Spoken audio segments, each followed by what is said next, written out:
خان صاحب میرا پہلا سوال یہ ہے کہ دنیا میں سب سے زیادہ لیڈرشپ پہ کام کیے جان سی میکسویل نے 51 بکس ہیں اس کی. وہ لیڈرشپ کی ایک ڈیفینیشن بتاتا ہے اور وہ ڈیفینیشن دنیا میں مانی جاتی ہے, بڑے بڑے اداروں میں پڑھائی جاتی ہے. آپ کی لیڈرشپ کی ڈیفینیشن کیا, لیڈر کون ہوتا ہے؟ دیکھیں, جو اس پہ چلے جانا کہ کس لیڈر نے اچیو دنیا میں سب سے زیادہ کیا, اور وہ ہے ہمارے نبی صلی اللہ علیہ وسلم. کہ آپ چاہے کوئی اچیومنٹ دیکھ لیں, مسلمان ہو یا نہ ہو, اس لیڈر نے وہ اچیو کیا جو دنیا میں کسی لیڈر نے کیا نہیں.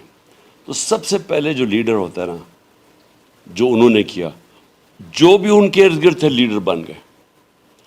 تو انہوں نے انسانوں کو لیڈرز بنا دیا. میں وہ مولانا رومی کی جو ایک سینگ ہے کہ جب اللہ نے آپ کو پر دیے تو کیوں آپ چونٹیوں کی طرح رینگتے ہیں. تو جو ہم رینگتے ہیں دنیاوی مسئلے مسائلوں میں پڑھ کے, انہوں نے ان کو ویژن بڑی کر دی اور انسان کو وہی اشرف المخلوقات بنا دیا جو اللہ نے ہمیں پوٹینشیل دیا, لیڈرز بنا دیا. اس کے بعد جو انہوں نے لیڈرشپ کے جو مین پرنسپلز تھے وہ لوگوں کے اندر, وہ جو پرواز اوپر کرنے کے لیے, ایک انسان کو بڑا انسان بنانے کے لیے, لیڈر بنانے کے لیے, جو ایک انسان کی سب سے امپورٹنٹ اس کی ویژن بڑی کر دی. آپ اتنے ہی بڑے ہیں جتنی آپ کی سوچ ہے, جتنی آپ کی خواب ہے. تو انہوں نے انسانوں کو ایک یونیورسل ویژن دے دی. وہ چھوٹے سے آپس میں قبیلوں کے لڑنے والے جو لوگ تھے ان کو یونائٹ کر کے دنیا کی امامت کروا دی, کو ویژن بڑی کر دی, ایک انٹرنیشنل, ایک یونیورسل ویژن کر دی. نمبر 1 ویژن تھی. نمبر 2 انہوں نے خوف دور کر دیے. لیڈر دلیر ہوتا ہے, بزدل آدمی لیڈر نہیں بن سکتا. تو جو قرآن کی آیت ہے نا کہ جو لوگ ایمان لے آئے میں ان کے خوف دور کر دیتا ہوں, تو یہ جو خوف کا بت ہے وہ توڑ دیا انہوں نے کہ موت, زندگی موت اللہ کے ہاتھ میں, رزق اللہ کے ہاتھ میں, اور پھر عزت ذلت اللہ کے ہاتھ میں. اس سے انسان کے جو خوف ہے نا, یہ مین خوف ہے انسان کے کہ میں فیل ہو جاؤں گا, لوگ مذاق اڑائیں گے, لوگ کیا کہیں گے. جو کیریکٹر اسیسینیشن کیمپین میرے اگینسٹ چلائی لوگوں نے, یہ مخالفین نے, اگر مجھے یہ ذلت کا خوف ہوتا کہ انسانوں کے ہاتھ میں تو میں شاید ڈر جاتا. لیکن یہ میرا ایمان ہے اللہ کے ہاتھ میں, تو کوئی کسی کو یہ آزاد کر دیتا ہے انسان کو. پھر موت یہ بڑا کہ جی مار دیں گے آپ کو, قتل ہو جائے گا, یہ ہو جائے گا, وہ ہو جائے گا. وہ خوف جو ہے نا وہ انسان کو روکتا ہے. تو میں نے دنیا میں جس انسان کو بھی کوئی بڑا کام کرتے دیکھا ہے وہ پہلے اپنے خوف قابو کرتا ہے. خان صاحب ہمارے پاس ایٹم بم ہے, لیکن میں سمجھتا ہوں کہ اس سے بڑا پوٹینشیل 12 کروڑ یوتھ ہے. یہ 12 کروڑ یوتھ کیسے لیڈر بن سکتی ہے؟ کیونکہ خان صاحب دیکھیں آپشنز ہی کوئی نہیں ہے. یہ چند لوگ ہیں اور آپ نے تو یقین کریں پیٹرن چینج کیا ہے اور نئے انداز سے سیاست کی ہے اور ینگ لوگوں کو لے کر آئے ہیں. آپ کیا سمجھتے ہیں 12 کروڑ یوتھ یہ کس طرح سے لیڈر بن سکتی ہے؟ دیکھیے, سب سے پہلے یہ جو تھوڑے سے اوپر ہمارے اوپر مسلط کیے گئے ہیں, اس ملک کے جرائم پیشہ لوگوں کو اوپر مسلط کیا گیا, جن کی نہ کوئی اخلاقی معیار ہے, جنہوں نے اچھے برے کی تمیز ختم کر دی ہے. امر بالمعروف جو اللہ کا حکم ہے کہ اچھائی کے ساتھ کھڑے ہو, انہوں نے اچھائی اور برائی میں فرق ختم کر دیا ہے. وہ آ کے لیڈر بنے ہوئے ہیں, چوری کرتے ہیں, ان کے اوپر پھول پھینکتے ہیں, بہت نقصان پہنچایا. تو یوتھ کو جو سب سے بڑی چیز ہے ایک اسلامی معاشرے میں کہ اللہ کا حکم ہے کہ اچھائی کے ساتھ کھڑے ہو. اللہ نے کبھی آپ کو نیوٹرل رہنے کا اجازت نہیں دی, یا اچھائی ہے یا برائی ہے. اور یہ مغربی معاشروں کے اندر, میں آپ کو کیونکہ میرا بڑا ٹائم گزرا ہے, وہاں امر بالمعروف پر چلتے ہیں, وہاں معاشرہ کھڑا ہو جاتا ہے اچھائی کے ساتھ. یہاں میڈیا پروٹیکٹ کرتا ہے چوروں کو.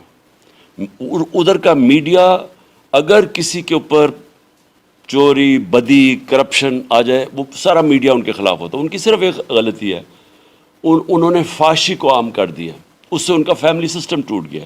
اسلام میں بڑا واضح ہے فحاشی کے خلاف. پردے کا تو سارا کانسیپٹ ہی ہے نا کہ اب فیملی سسٹم پروٹیکٹ کرو. تو ہمارے یوتھ کے لیے کیا پیغام ہے کہ ناانصافی کو کبھی ایکسیپٹ نہ کرو. جہاد اللہ نے فرض اس لیے کیا تھا ایک معاشرے کو زندہ رکھنے کے لیے. جب ایک معاشرہ ایک ظلم کو قبول کر لیتا ہے, ایک ناانصافی کو قبول کرتا ہے, وہ غلام بن جاتا ہے. ایک آزاد اور زندہ معاشرہ اسٹینڈ لیتا ہے امر بالمعروف پہ اور انصاف کے لیے. یہ سب سے بڑی چیز جی دیکھیں, معاشرے کو زندہ رکھتا ہے, معاشرے کو خوشحال کرتا ہے, معاشرے میں جمہوریت آتی ہے, معاشرے میں آزادی آتی ہے انصاف سے. اللہ کا سب سے بڑا حکم ہے میری زمین پہ انصاف قائم کرو. اور ہمیں جہاد ہے ہی جہاد ظلم کے خلاف اور ناانصافی کے خلاف. وہ میں تو اپنے یوتھ کو میں کہوں گا کہ جس وقت, اور آہستہ آہستہ میں دیکھتا جا رہا ہوں کہ ہمارے یوتھ میں شعور آتا جا رہا ہے, وہ یہ جب کھڑا ہو جاتا ہے نا, ایک قوم کھڑی ہو جاتی ہے ظلم کے خلاف. یہ جو چور اوپر بیٹھے ہوئے ہیں اپنے کرپشن کیسز ختم کر رہے ہیں, پیسے ان کے باہر پڑے ہیں, چھٹیاں باہر ہیں, خاندان باہر بیٹھے ہیں, سٹیک ہے پاکستان کا نہیں, لوٹنے کے لیے یہاں جاتے ہیں, اور ہم بھیڑ بکریوں کی طرح جب ان کو قبول کرتے ہیں تو ہم اپنی تباہی کرتے ہیں. خان صاحب, دنیا میں لیڈر کی ڈیفینیشن ہے لیڈر لیڈر بناتا ہے, اور دنیا کی ماڈرن لیڈرشپ میں سب سے بڑی مثال نیلسن منڈیلا کی ہے. نیلسن منڈیلا 27 سال بعد باہر نکلتا ہے, انٹرویو پوچھنے والا پوچھتا ہے کہ ان کے ساتھ اب کیا کرنا ہے جنہوں نے جیل میں ڈالا تھا.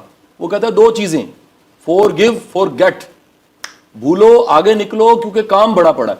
خان صاحب, آپ کو نہیں لگتا کہ ہمیں کچھ لوگوں کو معاف کر کے آگے چلنا چاہیے؟ بڑے کام ہے کرنے کو خان صاحب. ابھی دیکھیں, ہمارے نبی صلی اللہ علیہ وسلم نے فتح مکہ کے بعد معاف کر دیا لوگوں کو جنہوں نے ظلم کیا تھا ان کے اوپر, لیکن انہوں نے ایک چیز کو معاف نہیں کیا, اور وہ ہے چوری اور کرپشن.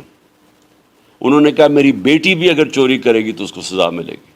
انہوں نے کہا تمہارے سے پہلے بڑی قومیں تباہ ہوئیں جدھر طاقتور چوروں کو تم نے چھوڑ دیا, NRO دے دیا, اور کمزور چوروں کو جیلوں میں ڈالا. دیکھیں, جب آپ اچھے اور برے کی تمیز معاشرے میں ختم کرتے ہیں قوم مر جاتی ہے. آج اگر مغربی معاشرے جو بھی, اچھا میں آپ کو یہ بھی کہوں گا سر, جو دنیا میں معاشرہ خوشحال ہے نا, جو بھی, اس میں ایک چیز ہے, رول آف لا, انصاف ہے. ٹھیک. اور جو معاشرہ غریب ہے وہاں ناانصافی اور ظلم ہے.